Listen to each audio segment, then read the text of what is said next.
Can you think of a time or something that's really relevant to the title of this podcast where you've done something that is materially different to what people would typically do?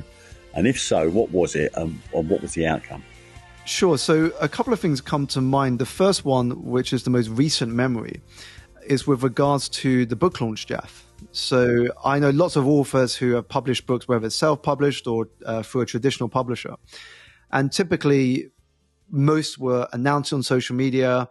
They'll do an event, and then people go to a bookstore or they go to the Amazon webpage to order the book.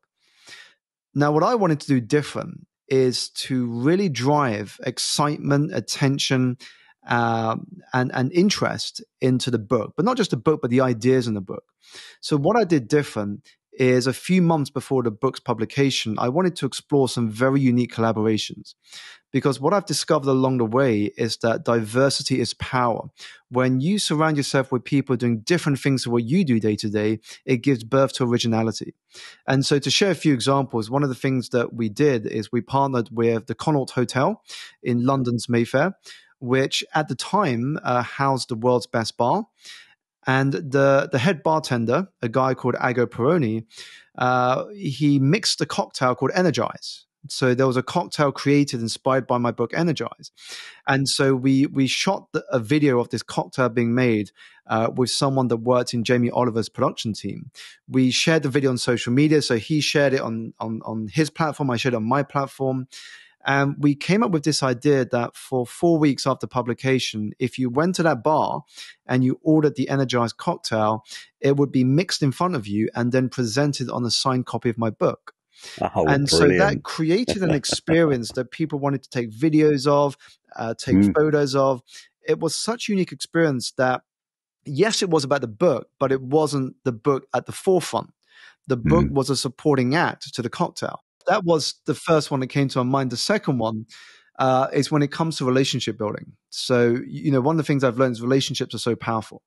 They can open doors, they can support you in your journey, and they can be the sort of conversations that can help challenge you to live to a higher standard. And so one of the ways I've gone about doing it over the years is if I sign up to go to an event, to hear a particular speaker, then I would tend to arrive early and sit on the front row or as close to the front as I can, because one or two things will happen. One, I will get a chance to meet the speaker, at least have some sort of conversation, because whenever you go to an event and you see someone who's scheduled to speak, before they speak, they're nobody. Once they finish speaking, they're somebody. And so if you can speak to them before they start talking, you're able to have a more meaningful conversation. Now, if that doesn't happen, secondly, you're able to connect with people in the front row. And the people in the front row will very likely be part of their team, or they'll be part of the organizing team. And so I found that the relationships I made with people in the front row were far more powerful than the relationships I made in the middle or back of the room. Yeah. Yeah. It's just that sometimes it's very expensive to get a front row seat. Well, it depends what sort of events you're going for. If you're going for an event where the ticket prices are the same, or it's a free intimate event, then by all means go straight to the front.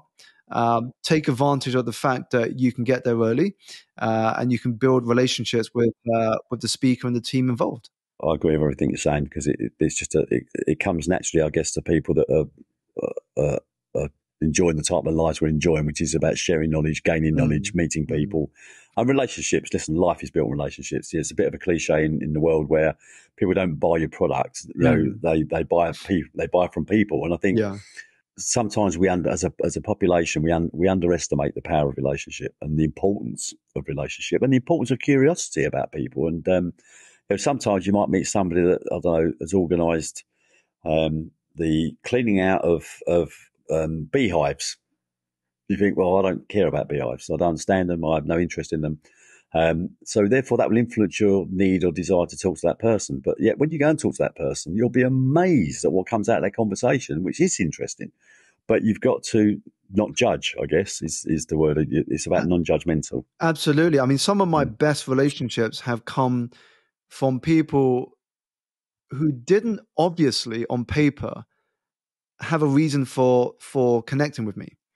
You mentioned the Beehive example. I went to an event a few years back where it was Marie Forleo's book launch. Marie Forleo is huge in America.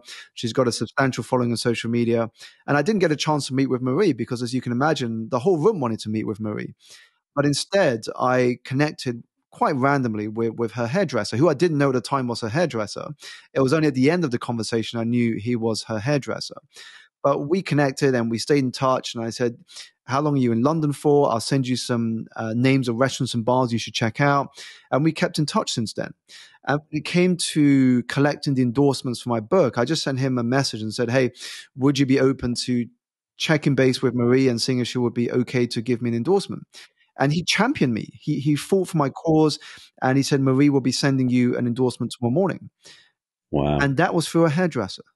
Yeah, not the most obvious person you would imagine that would help you out. It is about that curiosity and back another example of doing the opposite, I guess. You're not going for the actual person, you're going for the people attached to her. Absolutely. And you mentioned just now, Jeff, about business being about people. For me, the reason it is about people is that people do not buy your products or services as much as they buy your energy. And that's ultimately why people buy people, because people are really buying your energy. When they come and see you speak, when they hear people talking about your work, when they watch you on social media or your content, and they go, hey, I want to buy from you, or I want to do a collaboration with you, they're doing so because they like your energy. They like what you stand for and what you're about.